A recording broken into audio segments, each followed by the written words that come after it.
Assalamualaikum warahmatullahi wabarakatuh. Selamat pagi, siang, sore, dan selamat malam. Perkenalkan saya di sini, saya diri sendiri ialah Rizky Ramadan, berasal dari kelas TPD 22. Saya di sini ingin mempresentasikan tentang praktikum saya kemarin yang dari mata kuliah Fisika Dasar 2. Baiklah, mari kita mulai. Bismillahirrahmanirrahim. What time is it? It is time to presentation Jembatan Whetstone. Nah, sebelum masuk ke dalam intinya, saya akan membagi 5, yaitu pertama pendahuluan, dasar teori, metodologi, analisis data dan pembahasan, kesimpulan, dan saran. Sebelum masuk ke 5 itu, ada baiknya kita pertama membahas ialah abstrak. Jembatan Whetstone berfungsi untuk menghitung besar hambatan yang belum diketahui nilai hambatan. Jembatan Whetstone ini merupakan cikal bakal teori terciptanya ohmmeter yang biasa digunakan untuk mengukur nilai veristansi. Kata kunci, jembatan Whetstone, hambatan, resistansi, dan ohmmeter. Pertama, pendahuluan. Latar belakang. Listrik adalah salah satu bentuk energi yang banyak digunakan oleh manusia. Bentuk energi listrik mudah diubah ke bentuk lain, seperti energi bunyi, gerak, panas, dan cahaya. Sarana untuk mengalirkan listrik adalah kawat logam, namun listrik tidak begitu saja dalam kawat mengalir karena ada hambatan yang menghalanginya. Tujuan yang pertama ialah memahami prinsip jembatan Wheatstone dengan menggunakan simulasi. Dua, mencari nilai hambatan pengganti pada simulasi yang tidak diketahui tanpa dengan menggunakan prinsip jembatan Wheatstone. Terakhir, permasalahan. Yang pertama, bagaimana menentukan konsep jembatan Wheatstone. Yang kedua, bagaimana menentukan hambatan pada rangkaian. Yang kedua, dasar teori. Jembatan Wheatstone merupakan metode untuk mengukur hambatan secara tidak langsung dan lebih teliti bila dibandingkan dengan ohmmeter. Jika pada rangkaian jembatan Wheatstone, galvanometer menunjukkan angka 0, maka perkalian hambatan yang saling berhadapan sama besar. Dari Cunayah tahun 2006. Galvanometer sendiri merupakan alat yang dapat mengukur kuat arus yang sangat kecil. Galvanometer dalam proses pengerjaan menggunakan arus gulung putar yang terdiri dari sebuah magnet yang tidak bergerak dan sebuah potongan kawat yang merupakan satu bagian yang mudah bergerak dan dilalui arus listrik oleh Suryanto tahun 1999. R1, R2, dan R3 merupakan hambatan yang sudah diketahui, sedangkan Rx adalah hambatan yang akan dicari besarnya pada keadaan setimbang. Galvanometer akan menunjukkan angka 0 karena tidak ada arus yang mengalir pada galvanometer. Hambatan listrik merupakan karakteristik suatu bahan pengantar listrik atau konduktor yang dapat digunakan untuk mengatur besar listriknya arus listrik yang melewati suatu rangkaian. Yang selanjutnya ialah metodologi penelitian. Nah, yang pertama ialah start, buka file simulasi, atur nilai kedua tegangan input dengan cara klik kanan pada sumber tegangan. Pastikan nilai hambatan dalam pada sumber tegangan bernilai 0. Atur kelima nilai resistasi 1, 2, 3, 4, 5 itu tidak sama semuanya. Dan tegangan input baterai pada rangkaian simulasi dengan cara klik kanan pada setiap komponen. Perhatikan nilai arus pada ampermeter. Catat angka pada ampermeter, catat angka yang terbaca pada ampermeter pada tabel perhitungan. Hitung nilai hambatan pengganti dan arus yang mengalir pada simulasi. Catat hasilnya pada tabel seperti yang berikut. Lakukan langkah 3 sampai 6 sebanyak 5 kali dengan nilai resistor dan tegangan yang berbeda.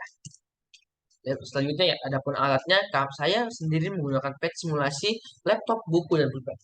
Selanjutnya adalah prosedur kerja. Yang pertama ialah buka file simulasi, kedua buat rangkaian seperti pada gambar 4. Yang ketiga, atur nilai kedua tegangan input dengan cara klik kanan pada sumber tegangan. Pastikan nilai hambatan dalam pada sumber tegangan bernilai 0. Keempat, atur kelima nilai resistansi.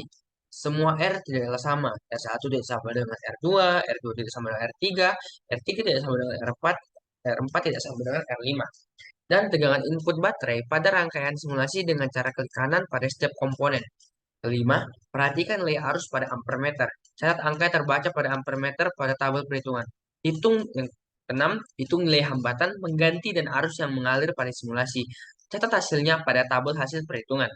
Yang ketujuh, lakukan langkah 3 sampai 6 sebanyak 5 kali dengan nilai resistor dan tegangan yang berbeda.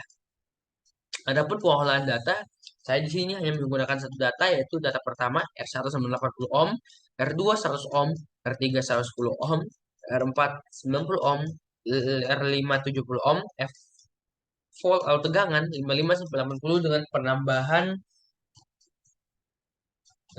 satu.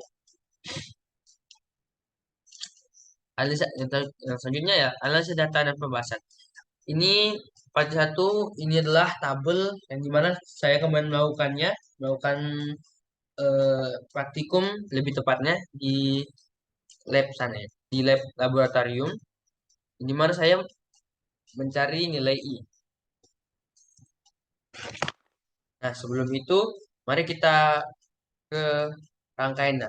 Jadi ini adalah, nah, ini semua, ini 80 ohm adalah R1, 100 R2, 110 R3, 90 R4, dan ini adalah R5. Nah, pertama-tama kita ubah dulu volt voltmeternya menjadi 55. Kita ubah dulu ya.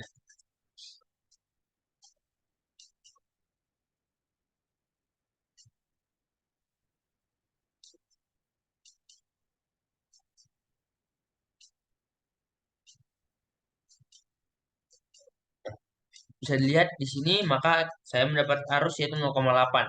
Dan begitu penambahan satu berarti lewatan 26, maka di sini harusnya 0,59. Begitu penambahan satu seterusnya, kita ambil 4 data saja. Ini ada 57 penambahan satu, ini 0,6 sesuai dengan tabel tadi. Selanjutnya ialah 58, itu sesuai dengan, nah ini 0,61 sesuai dengan yang tabel tadi sebelumnya. Kita pindah saja sampai dengan contoh. Nah, ini harusnya 63 sama seperti tadi di tabel sebelumnya. Dan ini yang terakhir 10. Nah, ini sama dengan 0,64. Atau kita langsung mencoba untuk yang data paling terakhir ya, yaitu 80 volt. Nah, itu dengan 0,80. Itu sama dengan tabel tadi. Nah, setelah mendapatkan semuanya, setelah semuanya dicari apa kuat arusnya, setelah itu masuk masuk ke hitungan. Nah, di sini yang pertama yang menghitung hambatan pengganti. Jadi kita di mana sini sudah dapat ini, maaf ya. Ini RA satu kali R2 ini semua kita masukkan hingga RA kita mendapatkan 12 ohm, RB 22,4 ohm, RC sama dengan 28 ohm, RB3 132,4 ohm, RC4 ialah RC tambah R4 sama dengan 28 tambah 90 sama dengan 118 ohm. Setelah itu kita mencari ini 1 per RB3C4.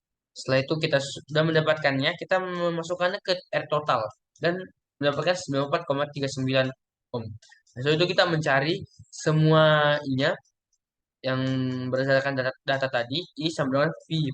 V-nya kita ambil dari yang untuk pengolahan data tadi yang 55 hingga 80 dengan penambahan satu. Ini kita cari semuanya. Setelah selesai mendapat semuanya, kita mencari regresi linear. Ini dimasukkan semua dan mendapatkan hasil 0,0106. Setelah itu, ini masih ini setelah semuanya ini kita masuk ke perhitungan error. Dan di error ini kita mendapatkan 0,054%. Dan seperti inilah gambar grafiknya. Maaf, lanjut pembahasan. Pada gambar grafik dapat disimpulkan bahwa jika tegangan V itu berubah naik atau bertambah, maka kuat arus juga akan semakin bertambah. Dan pada perhitungan error terdapat selisih 0,05%, dan pada perhitungan regresi linear kita mendapatkan hasil dari A1 yaitu 0,0106, dan R totalnya didapatkan nilai yaitu 93,39 ohm. 5. Kesimpulan dan saran. Kesimpulan. Semakin besar, pertama ya, semakin besar nilai tegangan, maka semakin besar nilai kuat arusnya. Kuat arus berbanding lurus dengan tegangannya.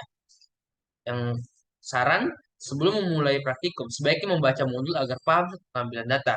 Dan yang kedua, teliti saat pengambilan nilai. Karena jika kita tidak teliti jika tidak teliti dalam pengambilan nilai, maka kita akan kesalahan juga data ke depannya.